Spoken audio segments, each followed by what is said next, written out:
Krimen sa Nueva Ecija na diskubring pinaanod sa irrigation canal ang magsasakatang kanyang misis na magkahiwalay na pinaslang at isinako. May report si John Consulta. Napansin ng isang residente ng Barangay Cabo sa Cabanatuan City, Nueva Ecija ang dilaw na sakong ito na palutang-lutang sa isang irrigation canal. Matindi rin daw ang amoy galing dito. Mabaho talaga siya. Nabagabag sila sa napansin sa sako. Ano ko ng video, parang paa ng tao, tinawag ko na po dun sa barangay. Nang iahon ng sako, tumambad ang katawan ng isang babae.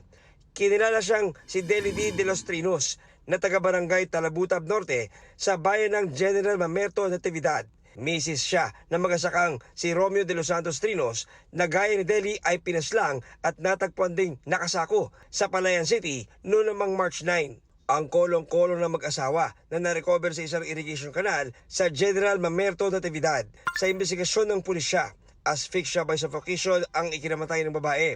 Posible raw na inanod lang ang katawan niya patungo sa barangay kung saan siya natagpuan. Mula sa irrigation canal sa barangay Popolon sa Palayan City kung saan itinapon ang bangkay nilang mag-asawa.